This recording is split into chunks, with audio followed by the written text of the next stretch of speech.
Hello my dear students, कैसे हो सभी। उम्मीद करता हूँ सभी मस्त होंगे, स्वस्थ होंगे। तो दोस्तों, मैं राम निवास एक बार फिर आप सभी लोगों का एसएससी सीजीएल पिनेकल कोचिंग के इस ऑनलाइन प्लेटफॉर्म पर हार्दिक स्वागत करता हूँ। तो दोस्तों, चलिए देखते हैं प्रैक्टिस सेट का पहला क्वेश्चन क्या कह रहा है आपसे। देखिए, पहला क्वेश्चन क्या है, आपसे बोल रहा है the table given below shows the production of bike and truck by 5 companies. नीचे दी गई तालिका में 5 कंपनियों द्वारा दिए गए बाइक और ट्रक के उत्पादन को दर्शाया गया है। A1 क्या है, the difference between the total production of bike and truck by all the 5 companies.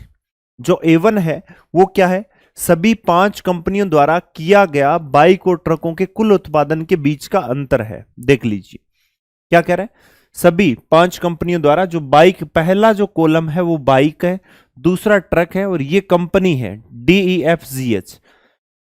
इनके बीच में डिफरेंस कितना है, यहां पर आप देखो 200 का आ रहा है, ये कितना हो गया 350, 150 ज्यादा आ रहा है। इसके अंदर भाई ये पहला कॉलम 250 200 ज्यादा है, ठीक है। दूसरा कितना है 150 ज्यादा है, तीसरा 300 ज्यादा है, चौथा -350 कम है, 350 कम है, और यहां पर क्या हो जाएगा, ये इससे कितना कम है, आपने फिर कह दिया सर ये तो 350 कम है। टोटल ये कितना हो गया, आपने कहा सर 700। कितना हो गया 700, ठीक है। इससे मतलब ये कैंसिल आउट हो जाएगा, कौन सा कैंसिल आउट है 700, ये कितना हो गया। आपने कहा सर प्लस की वैल्यू, प्लस में तो आपको कितना मिल रहा है, आपने कहा सर हमारे पास में 650, माइनस में कितना मिल रहा है हमारे पास में 700। तो कहने का मतलब जो A1 है उसका वैल्यू कितनी आ गई 50, यानी डिफरेंस हमारे पास में कितना आ गया 50 आ गया। A2, the average production of the bike and company DF और H, what is the value of A2 upon A1। कह रहा है कि कंपनी DFH द्वारा किया गया बाइक का औसत उत्पादन, तो A2 अपॉन A1 का मान क्या है। DF और H द्वारा किसका भाई, बाइक का जो औसत उत्पादन है वो बताना है। तो इसका मतलब ये टोटल कितना हो गया, A2 अगर निकालें तो A2 कितना हो गया, D में कितना है 700, F में कितना है 500 और प्लस कितना है 300। तो कुल मिला के कितना हो गया भाई 1500, नीचे कितना है 3, कितना हो गया भाई 500। तो मेरे भाई A2 अपॉन A1 कितना आ जाएगा, आपने कहा सर 500, नीचे कितना आ गया 50, तो वैल्यू कितनी आ गई 10 आ गई। बी ऑप्शन आपका करेक्ट आंसर बन जाता है। क्लियर है, समझ में आ गई बात। चलिए नेक्स्ट क्वेश्चन। इस क्वेश्चन में क्या दिया है कि 10x equals to 10 upon 17, what is the value of sine x. कह रहा है कि 10x बराबर 10/17, तो साइन एक्स का मान क्या होगा। इसके लिए हमें बनाना पड़ेगा एक राइट एंगल ट्राइंगल। इसमें हम ले लेते हैं ये x है, ये y है और ये हमारा z है। 10 की जब भी हम बात करेंगे तो 10x की बात करेंगे तो परपेंडिकुलर अपॉन बेस होता है, और साइन एक्स की जब भी हम बात करते हैं तो परपेंडिकुलर अपॉन हाइपोटेनस होता है, परपेंडिकुलर अपॉन हाइपोटेनस होता है, ठीक है। तो यहां से हमने देखा कि भी 10 तो परपेंडिकुलर अपॉन कितना हो गया बेस, तो हाइपोटेनस की वैल्यू कितनी होगी √17² प्लस 10², कितना हो गया 389। कितना हो गया भाई 389। आपसे बोला है कि साइन एक्स की वैल्यू क्या होगी, साइन एक्स की वैल्यू कितनी है, तो साइन एक्स कितना हो गया बेस अपॉन क्या हो जाएगा, सॉरी साइन एक्स कितना हो गया परपेंडिकुलर अपॉन क्या है हाइपोटेनस। कोस एक्स क्या होगा, ये बेस अपॉन क्या हो जाएगा हाइपोटेनस, ध्यान में रखना। तो आपने यहां पर देखा कि परपेंडिकुलर कितना है 10, तो √389। क्लियर, तो यहां पर 10 अपॉन, तो सी ऑप्शन आपका करेक्ट आंसर हो जाता है। क्लियर है, समझ में आ गई बात। सिंपल और एकदम आसान क्वेश्चन। ओके, नेक्स्ट क्वेश्चन देखिए, ये गजब का क्वेश्चन है। कह रहा है side of equilateral triangle is 12 centimetre, what will be the radius of in circle of this equilateral triangle. एक समबाहु त्रिभुज की भुजा इतनी है, इस समबाहु त्रिभुज के अंतःवृत्त की त्रिज्या क्या होगी। सिंपल सी बात है, हमें स्मॉल आर फाइंड आउट करना है इक्विलेटरल ट्राइंगल के लिए। जब स्मॉल आर की बात करें तो a/2√3 होता है। क्लियर है, समझ में आ गई बात, ये ध्यान में रखना है आपको। हमने क्या किया कि हमारे साथ साइड कितनी है 12 है, 2√3, तो ये कितना हो गया 6√3। इसका मतलब 3 से फिर डिवाइड कर दें, 2√3 आपका आंसर आ जाएगा। डी ऑप्शन आपका करेक्ट आंसर। सिंपल है, आसान क्वेश्चन है। हमेशा ध्यान में रखना कि भाई जब भी इक्विलेटरल ट्राइंगल की बात हो तो दो होता है, एक आपका इन सर्कल की जो रेडियस है उसकी हम बात करते हैं, यह हमेशा क्या होता है AY 2√3, और एक बाहर वाला जो सर्कल है उसकी रेडियस की हम बात करते हैं, तो इसकी रेडियस आपकी कितनी हो जाएगी कैपिटल R, और कैपिटल R हमेशा कितना होता है AY √3 होता है। दोनों चीजें ध्यान रखना, इसको परित्रिज्या बोलते हैं रेडियस ऑफ सर्कम सर्कल, और उसको बोलते हैं इन रेडियस यानी radius of incircle. Okay, चलिए इस क्वेश्चन पर आ जाइए। क्वेश्चन अच्छा है, the average age of the class of 6 girl is x year four new girls having age x-2, x+4, x+8, x+10 joins the class. What is the new average of the class? 6 लड़कियों के कक्षा का औसत आयु x वर्ष है। यदि x-2, x+4 और x+8 और x+10 आयु वाली 4 नई लड़कियां कक्षा में शामिल होती हैं तो कक्षा की नई औसत आयु क्या होगी। एक्चुअली में क्या, जो 6 गर्ल्स है इनका जो एवरेज है वो कितना होगा, एवरेज एज कितनी है x है। ठीक है, अब हमने क्या किया कि 4 लड़कियां और शामिल कर दी। अब 4 लड़कियां और शामिल कर दी, सबका x प्लस समथिंग है, तो x तो है ही ना सबके पास, कितना नहीं है। आपने कहा सर -2 है एक के पास, एक के पास +4 है, एक के पास 8 है, और एक के पास कितना 10 है। यहां पर हमने देखा 2 चला गया तो प्लस का 20 आ रहा है सभी के पास। अब 6 ये लड़कियां हैं, 4 ये लड़कियां आ रही है, तो कुल मिला के ये किस में बंटेगा भाई, सभी में बंटेगा। ठीक है, तो भाई 10 का डिवाइड कर दो, सबके अंदर +2 कर दो। एक्चुअली में जो न्यू एवरेज है इस पूरे ग्रुप का वो कितना हो जाएगा, हमने कहा सर ये एवरेज हो जाएगा। अब x इनका था, इनको जब इनके साथ में सेट किया तो 2 ज्यादा आ रहा है तो +2, सभी में +2 आ जाएगा। बी ऑप्शन आपका आंसर आ जाएगा। ठीक है, सिंपल सोचो, सिंपलिसिटी से क्वेश्चन करो। क्लियर है, चलिए अब इस क्वेश्चन को देखना जरा, आपसे क्या कह रहे हैं। In triangle DEF, M and N are the points on the sides DE and DF respectively. MN is parallel to EF and MN ratio EF 2:5. DE equals to 60 centimeter. What is the length of ME?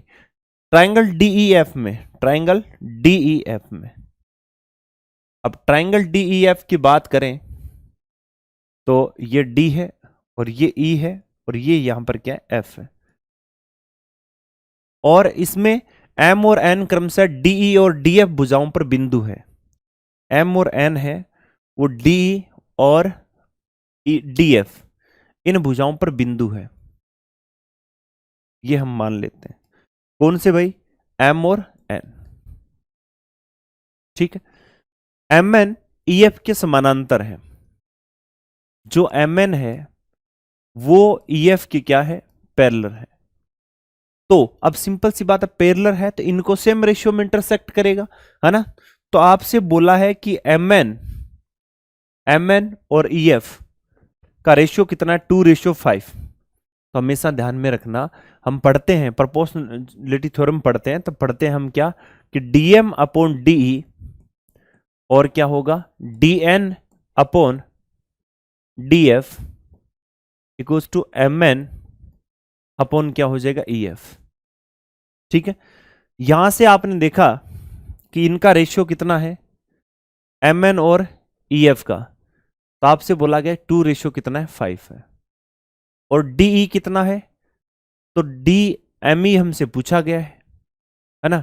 तो इसका मतलब ये हुआ कि भाई हम यहां से फाइंड आउट कर लेते हैं कि आपसे पूछा कि पूरा, भाई सिंपल सी बात है कि इनका रेशियो पूछा है क्या। ठीक है, DE 60 सेंटीमीटर बताया जा रहा है, DE कितना 60, तो 2:5 है तो ये 2 है, पूरा 5 है तो ये कितना है 3 है, तो भाई DE कितना है, आपने कहा सर DE हमारा कितना 5 है। तो जब 5 की वैल्यू किसके बराबर है 60 सेंटीमीटर, तो 1 की वैल्यू किसके बराबर है 12 सेंटीमीटर। आपसे बोला ME की लंबाई क्या है, ME 3 है, 3 की लंबाई 12 को 3 से मल्टीप्लाई कर दो, कितना है भाई 36 सेंटीमीटर। 36 सेंटीमीटर। डी ऑप्शन आपका करेक्ट आंसर बन जाता है। कौन सा आंसर है भाई? D option. क्लियर है? चलिए अब इस क्वेश्चन की बात करते हैं। गजब का क्वेश्चन है, गजब का क्वेश्चन। क्या कह रहा है? Two identical circle touch each other externally at point Z, xy is a direct common tangent which touches the circle at x and y respectively. What is the angle xzy? दो समरूप वृत्त एक दूसरे को बाह्य बिंदु z पर स्पर्श करते हैं। xy एक सीधी उभयनिष्ठ स्पर्श रेखा है जो वृत्तों को क्रमशः x और y पर स्पर्श करती है। तो xzy का मान डिग्री में कितना है? सिंपल और आसान क्वेश्चन है। हमने देखा दो वृत्त हैं, वो एक दूसरे को स्पर्श करते हैं, ठीक है। तो हमने क्या किया, इसको एक्सटर्नली वो एक दूसरे क्या करते हैं, टच करते हैं। ओके, अब यहां से आप ये देख सकते हो इसमें कि भाई एक स्पर्श रेखा है वो इस तरीके से गुजर रही है, टेंजेंट, जिसको हम क्या बोलते हैं, टेंजेंट। एक टेंजेंट ऐसे इसको टच करते हुए जा रही है, ठीक है। अब जो टेंजेंट है वो आपकी एक्स और वाई पे टच करती है। अब जो वृत्त एक दूसरे को जेड पर टच करते हैं। अब आपसे ये बोला गया है कि बताइए जो एक्स जेड वाई है इसका मान क्या होगा, ये आपको बताना है। अब एक्स जेड वाई के लिए हम क्या करेंगे भाई, हमें क्या बताना है, एक्स जेड वाई ये वाला, ये एंगल हमें फाइंड आउट करना है, ये एंगल। अब इस एंगल को कैसे फाइंड आउट करें? मैं तो कह रहा हूं आप लोग इसको डायरेक्ट याद में रखें कि दो अगर सर्कल टच करते हैं और इस तरीके से आपको एक अगर आपकी टेंजेंट अगर उसको टच करती हुई जा रही है तो यहां पर जो टच करते हैं उस सर्कल उस पॉइंट के साथ में बना एंगल कितना होता है, 90 डिग्री। कितना होता है, 90 डिग्री। ठीक है, ए ऑप्शन आपका आंसर हो जाएगा। क्यों हुआ, कैसे हुआ, इसके लिए फिर हम चलते हैं यहां। हमें एक यहां पर एक लाइन ड्रॉ की। अब आपको पता हो तो सिर्फ इस सर्कल को देखो, इस सर्कल के टच करती हुई जा रही है, ये दोनों टेंजेंट है, लेंथ में बराबर होगी तो ये एंगल इसके साथ में बनने वाला भी बराबर होगा। तो मैं इसको थीटा, इसको भी थीटा मान लूं। तो सेम इसी तरीके से इसके साथ में भी यहां टच हो रही है, तो यहां भी तो ये टच करती हुई जा रही है। तो हमने देखा ये और ये दोनों क्या है, बराबर है। तो जब दोनों ये बराबर हैं तो इसका मतलब यहां पर भी क्या होगा, आपने ये देखा कि भाई इसके अंदर भी क्या, देखो क्या होगा, ये अल्फा है तो ये भी क्या है, अल्फा है। इसका मतलब एक ट्राइंगल बन रहा है हमारे पास में, और ट्राइंगल क्या बन जाएगा, एक्स जेड और वाई। और इस ट्राइंगल में हमारे पास में क्या, अल्फा प्लस थीटा और प्लस आपका क्या है, अल्फा और प्लस क्या है, थीटा। ठीक है, फिर दो ही अल्फा हो गए, दो ही हमारे पास में क्या हो गए, थीटा हो गए। सारे मिलाकर कितना हो गया, 180 डिग्री। और यहां पर आपको पता 2 alpha plus theta equals to कितना है, 180। तो जो अल्फा प्लस थीटा है वो कितना आ जाएगा, अल्फा प्लस थीटा कितना आ गया भाई, 90 डिग्री। अरे यही तो हमने मान रखा है, इसी की तुम बात कर रहे हैं, ये अल्फा और थीटा ये दोनों यही तो है। तो अल्फा और थीटा कितना हो गया, 90 डिग्री। तो इस तरीके से भी इसको ध्यान में रख सकते हैं। ठीक है, अब ये मत कहना कि हमें समझ में नहीं आया। चलिए आगे बढ़ते हैं। इस क्वेश्चन को देखिए, कह रहा है the line chart given below shows the salary of 6 employ of a company. और नीचे दिए गए आलेख में एक कंपनी के 6 कर्मचारियों को वेतन दिखाया गया है। What is the ratio of salary, what is the ratio of salary of F two salary of H. ठीक है, एफ के वेतन का एच के वेतन से अनुपात कितना है। एफ का वेतन कितना है, 400। तो एफ के वेतन का एच के वेतन के साथ में अनुपात कितना है, 400, और एच का वेतन कितना है, 500। Clear, cancel out. तो कितना हो गया भी, 4:5। कितना हो गया, 4:5। बी ऑप्शन आपका आंसर हो जाएगा। कौन सा आंसर है मेरे भाई, बी ऑप्शन आंसर है। ठीक है, चलिए आगे बढ़े। अब इस क्वेश्चन को देखिए, अलजेब्रा से पूछा गया क्वेश्चन है। क्या कह रहा है, what is the value of this expression. ये आपके सामने दिया गया है। अब इसको देखते कुछ तो दिमाग में आता होगा, कोई स्क्वायर का फॉर्मूला याद में आए, है ना, कोई क्यूब का फॉर्मूला, ऐसा कुछ आपने कहा सर स्क्वायर वाला, वेरी गुड। क्या स्क्वायर वाले में आपने ऐसा देखा है, वो जो दिख रहा है? तो आपने कहा सर नहीं। तो फिर ऑप्शन देखो, कुछ याद आ जाए। आपने कहा सर एग्जैक्टली हमें क्यूब वाला याद आ रहा है, बिल्कुल सही। a प्लस बी प्लस सी, और c की जगह यहां 2c लिखा है। इसका मतलब आगे क्या होगा, ये a स्क्वायर प्लस का b स्क्वायर, फिर 2c का 4c स्क्वायर, आगे कितना है, आगे आगे कितना हो जाएगा इसके साथ में ही, माइनस माइनस कितना ए बी, फिर माइनस बी सी, तो 2bc, और माइनस कितना है सी है, ठीक है, तो 2c है। अब क्या होगा, हमें इनका इसका क्या है भाई, क्यूब वाला ही तो है फॉर्मूला, एक कंडीशनल आइडेंटिटी तो है, तो a cube plus b cube plus 8c cube, ठीक है, और क्या हो जाएगा माइनस 3abc, तो 3ab और कितना 2c। तो हमारे पास में क्या आ गया भाई, a cube plus b cube 8c cube और माइनस के 6ab और c, ये आ जाएगा। तो ये आपके सामने यहां पर देखते ही मिल रहा है, डी ऑप्शन आपका करेक्ट आंसर हो जाएगा। ठीक है, समझ में आ गई बात? चलिए आगे बढ़ते हैं। ओके, आ जाइए। इसमें आपसे क्या पूछा है, x alone can complete a work in 18 days and y alone can do the same work in half time of the time taken by x working together. What part of the same work they can complete in a day? x अकेले काम को 18 दिनों में पूरा कर सकता है, y अकेला उसी काम को x द्वारा लिए गए समय के आधे समय में पूरा कर सकता है। एक साथ काम करें तो दोनों एक दिन में उसी काम का कितना हिस्सा पूरा कर सकते हैं? x अकेला 18 दिन में पूरा कर सकता है, y अकेला 9 दिन में काम को पूरा कर सकता है। ठीक है, क्योंकि जो टाइम ले रहा है उसका आधा, दोनों मिलके 18 चीज बनानी है, ये एक और ये कितनी बनाएगा, 2 बनाएगा। ठीक है, यहां से चलते हैं, एक साथ काम करते हुए एक दिन में उस काम का कितना हिस्सा पूरा करेंगे। एक दिन में दोनों कितने बनाते, 3। तो आप कहोगे सर अगर 1 डे की बात करते हो तो हम 3 बनाएंगे, कितने में से, 8 में से, तो 1/6 आ रहा है क्या? बिल्कुल, डी ऑप्शन आपका आंसर हो जाएगा। कौन सा है मेरे भाई, डी ऑप्शन आंसर है। क्लियर है? चलिए नेक्स्ट आगे बढ़ते हैं।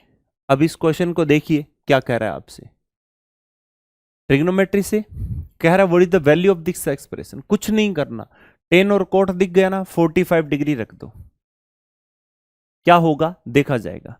ऊपर 1 और 1 कितना हो गया, ये 1 हो गया, √2 आ जाएगा, ये √2 हो गया, ये 1 हो गया, तो 2 माइनस √2 और क्या बन गया, 2 प्लस √2, कितना आ गया, a प्लस बी और a माइनस बी, कितना आ गया, आपने कहा सर 4 माइनस 2 यानी कितना आ गया, 2 आ गया। डी ऑप्शन आपका आंसर हो जाएगा। कौन सा आंसर है मेरे भाई, डी ऑप्शन आंसर है।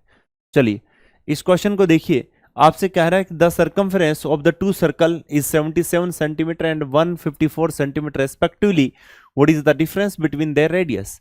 दो वृत्तों की परिधि इतनी इतनी है और उनकी त्रिज्याओं के बीच अंतर कितना है। सिंपल सी बात है, सर्कमफरेंस C1 माइनस C2, तो 2 पाई R माइनस 2 पाई R।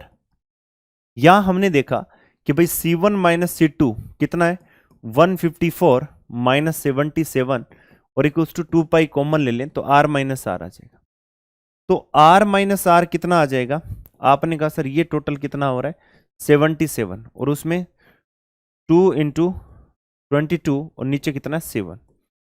यहां से हमने देखा कि भाई कैंसिल आउट करें तो 7 और इधर कितना आ गया 2, 7 ऊपर चला गया तो 49 अपॉन कितना आ गया 4 आ गया। 49 अपॉन 4 का मतलब कितना हो गया, आपने कहा सर ये वैल्यू बन जाती है भाई, जस्ट हमने इसको 4 टाइम्स करें तो 48 और 49, सी ऑप्शन आंसर आ जाएगा 12.25 सेंटीमीटर। बताइए आसान क्वेश्चन ही तो है, ठीक है, देख लो जल्दी से। चलिए नेक्स्ट क्वेश्चन की तरफ बढ़ते हैं। क्या कह रहा है ये क्वेश्चन, कह रहा है on selling a watch at 4/5 of the mark price there is a loss of 10%, what will be the ratio of mark price and cost price of the watch. एक घड़ी के अंकित मूल्य के 4/5 भाग पर बेचने पर 10% की हानि होती है। अंकित मूल्य के 4/5 भाग, अंकित मूल्य कितना है 500, घड़ी को बेचा कितने पे जा रहा है, एसपी कितना है 4/5, कितना आ जाएगा 400। बेचने पर हानि कितनी होती है? 10% की। तो इसका मतलब सीपी कितना है? तो आपने कहा सर 400 और कितना आ जाएगा भाई? ये आ गया आपका 10/9। नुकसान हो रहा था तो कह रहा है घड़ी के अंकित मूल्य और क्रय मूल्य, ये क्रम मूल्य नहीं, क्रय मूल्य का अनुपात क्या होगा, यानी कॉस्ट प्राइस का रेशियो क्या होगा। कह रहा है ratio of the mark price and the cost price. तो यहां से हमने देखा सीपी और एमपी के बीच में अगर मैं रेशियो निकालने बैठूं तो आप एक बात बताओ, सीपी कितना आ गया? 4000, 4000/9। इधर कितना हो गया? 500। 9 इधर चला जाएगा, 0 से 0 आपके कैंसिल आउट, 5 से कैंसिल आउट होके कितना हो गया? 8। तो आपके पास में रेशियो 8 रेशियो कितना आ गया भाई? 9 आ गया। 8/9। तो एमपी और सीपी का पूछा है तो 9/8 हो जाएगा। ठीक है, सी ऑप्शन आंसर हो जाएगा। देख लेना पहले क्या पूछा है, जो पहले उसका पहले बताना। एमपी और सीपी पूछा है, ठीक है। कहीं आप 8 9 का अगर यहां पर दिया और टिक कर दो तो गलत हो जाएगा। चलिए इस क्वेश्चन पर आ जाइए। बहुत अच्छा क्वेश्चन है। क्वेश्चन में क्या बोला गया है आप यहां पर देखिए। आपसे बोला है a car left 60 minute early then the scheduled time but in order to reach its destination 280 km away in time it has to slow its usual speed by 14 km per hour.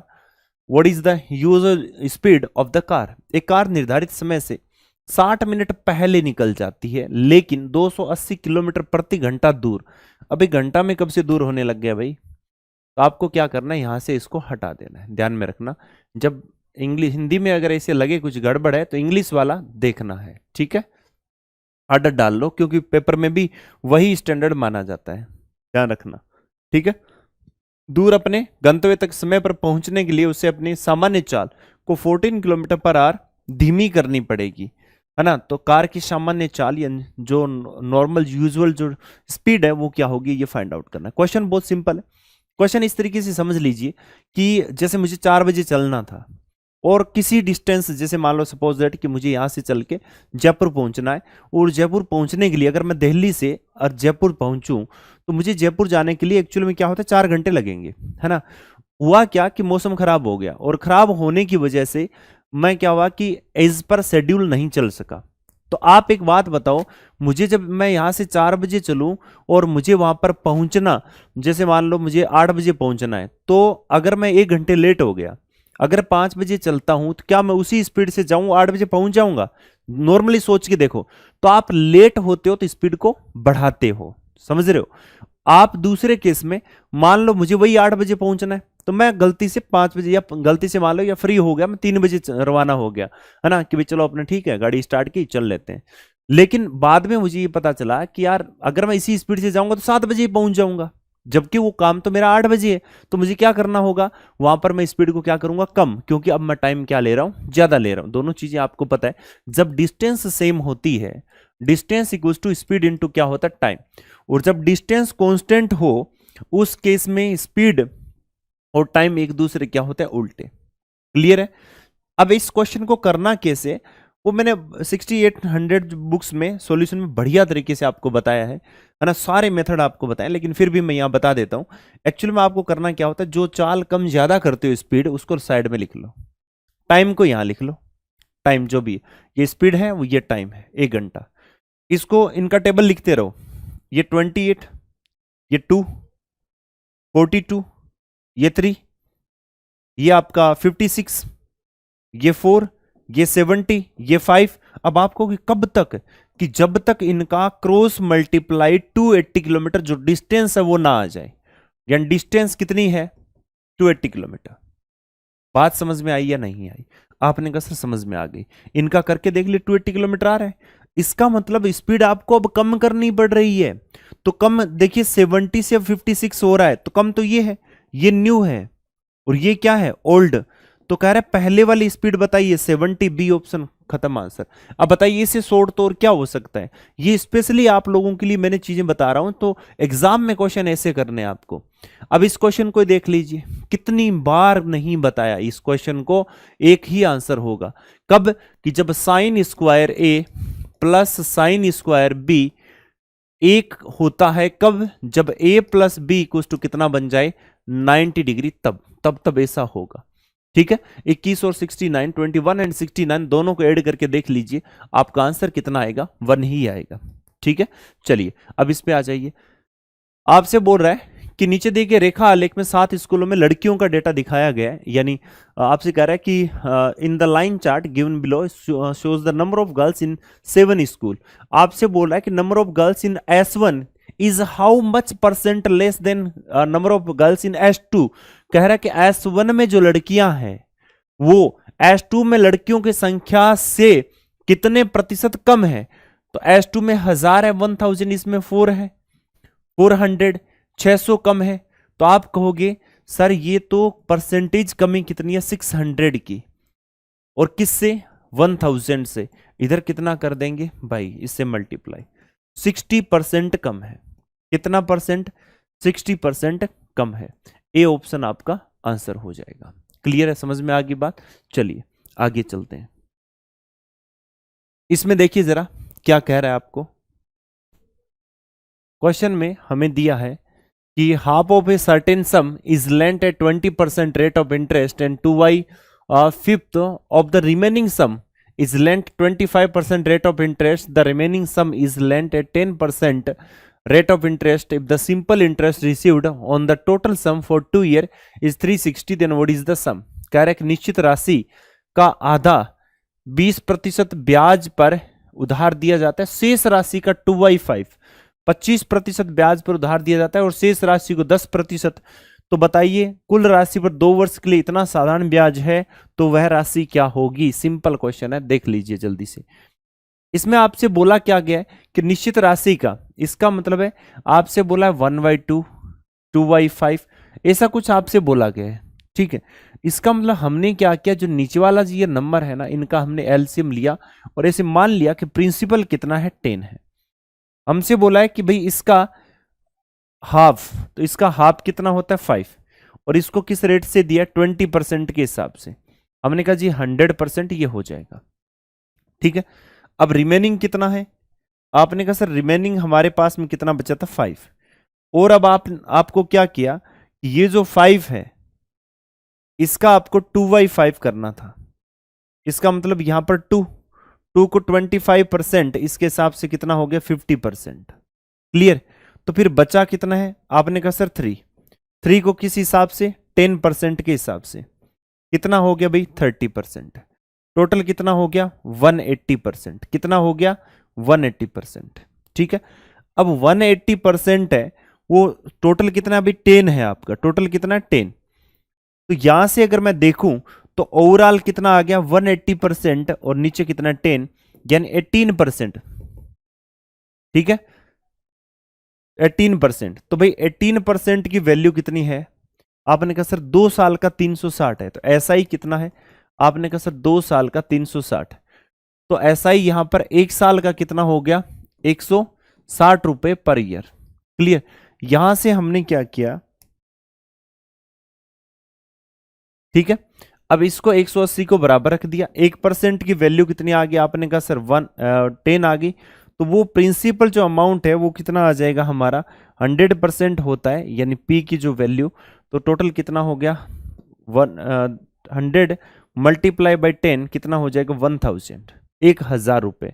C option आपका answer बन जाएगा। Clear है, समझ में आ गई बात। एकदम simple और आसान क्वेश्चन है। ओके, चलिए अब इस क्वेश्चन को देखिए। आपसे कह रहा है average weight of 15 person in is 30 kg, a new person whose weight is 78 kg joins the group. What will be the average weight of the 16 person? कह रहा है 15 व्यक्तियों का औसत भार कितना है, 30 किलोग्राम। एक नया व्यक्ति जिसका भार 78 kg है, तो वो समूह में शामिल हो जाता है, तो 16 व्यक्तियों का भार कितना होगा। एक बात बताओ, 15 लोगों का जो एवरेज है वो कितना है, 30। अब जब 16वां व्यक्ति जब आएगा तो उसका भी 30 होगा। तो जो 16वां जो व्यक्ति है उसका जो वेट है उसको हम क्या करेंगे, 30 प्लस जो 78 kg है, 30 प्लस 48 में बांट लेंगे। और इस 48 को हम क्या करेंगे, 16 लोगों में बांटेंगे। तो हमें पता चला 30 तो पहले था, अब एवरेज कितना हो गया देखना, 30 तो पहले था, 3 अब आ गया, 33 kg आ जाएगा। क्योंकि जब ये ग्रुप में आएगा तो एक्स्ट्रा वेट सबको बांटेगा। क्या करेगा? सबको एक्स्ट्रा वेट बांटेगा। अदरवाइज क्या करोगे? सिंपल है, इनको मल्टीप्लाई करो 450, उसमें ये जोड़ो, फिर 16 से डिवाइड करो, सिंपल क्वेश्चन। अदरवाइज इसके अंदर कोई ग्रुप में शामिल होना चाहता है 78 का, तो पहले आएगा, पहले 30 किलो देगा कि देखो बात ऐसी है, क्या मैं 30 किलो देके आपके ग्रुप में शामिल हो जाऊं? तो उन्होंने कहा ठीक है हो जाओ, हमें कोई समस्या नहीं है, तुम भी 30 किलो के, हम भी 30 किलो के, हमारा एवरेज तो 16 लोगों का 30 रहेगा। लेकिन फिर वो बाद में कहता है धीरे से कि एक्चुअली में मैं 78 का हूं, मैं आपको बता नहीं रहा था, तो मेरा 48 थोड़ा सा क्या ज्यादा है, क्या एडजस्ट कर लोगे? फिर उसने कहा अकेला नहीं रख सकता, हम छोटा छोटा तेरा जो पेट है वो सारा काट काट के थोड़ा थोड़ा वजन हम सारे रखेंगे, जो वेट आपका फेट है, जो एक्स्ट्रा फेट है, उस सबको हमें भी बांटना पड़ेगा। तो इन लोगों ने क्या किया कि यहाँ पर 16 से डिवाइड किया 48 को, तो कितना आ गया अभी 3 किलो, वो 3 किलो सभी में बांट दिया। तो बांटने पर देखा कि अब वेट कितना हो गया, 33 kg। एकदम सिंपल क्वेश्चन, ठीक है। चलिए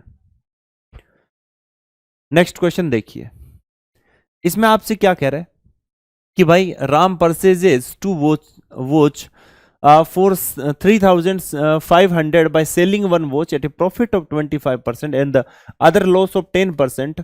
He neither earns profit nor suffers loss in the whole transaction. What is the cost price of the each watch? Ram 3500 रुपए में दो घड़ी खरीदता है। कितने रुपए में? 3500 रुपए में। एक घड़ी को 25% के लाभ पर और दूसरी घड़ी को 10% के हानि पर बेचकर पूरे लेन देन में न तो लाभ और न हानि, तो प्रत्येक घड़ी का क्रय मूल्य। देखिए जब नो लॉस नो प्रॉफिट की बात आ रही है, NLNP की जब बात है, तो एक बात मेरी भी कान खोल के सुन लो, इस केस में नो लॉस नो प्रॉफिट का मतलब होता है पहले पर हुआ प्रॉफिट और दूसरे पर हुआ लॉस दोनों बराबर है। इसका मतलब सिंपल सा है, आपको एक ही काम करना है। पहले पर क्या हो रहा है 25% का प्रॉफिट, दूसरे पर क्या हो रहा है 10% का लॉस। कुछ नहीं करना, इसको इधर लिख दो, इसको इधर लिख दो, ये 10 है, ये 25 है। काटने पीटने के बाद में इनका जो रेशियो आएगा वो आ जाएगा 2:5। ठीक है, ये इनका किसका रेशियो आ गया? सीपी का, इनका सीपी है। अब कह रहे 3500 रुपए में दो घड़ी खरीदता है। एक बात बताओ, दोनों की वैल्यू कितनी है? 7। कितना है? 3500। एक की वैल्यू कितनी आ जाएगी? 500 रुपए। क्या पूछा है? प्रत्येक घड़ी का क्रय मूल्य। तो जब क्रय मूल्य आपसे प्रत्येक घड़ी का पूछा है, तो पहली को मल्टीप्लाई कर दोगे तो आपके पास में क्या आएगा भाई? 500 से मल्टीप्लाई कर दो, कितना आ जाएगा? 1000। तो 1000 और दूसरी का कितना आ गया? 2500 रुपए। सी ऑप्शन आपका आंसर आ जाएगा। क्लियर है? समझ में आ गई बात? आसान क्वेश्चन है, गजब का क्वेश्चन है। चलिए अब इस क्वेश्चन को भी देख लीजिए जरा, लगे हाथ। नंबर सिस्टम का ये क्वेश्चन है, बोल रहा है if 5a 7 b is divisible by 11 then what is the value of b minus a। कह रहा है यदि ये 11 से विभाज्य है तो b minus a का मान क्या होगा? भाई 5a 7 ये 11 से डिविजिबल बता रहा है, इसका मतलब आप ऊपर देखिए कितना आ गया, ये टोटल हो गया मेरे पास में 12 प्लस b। ओके, इसमें से मुझे क्या घटाना है?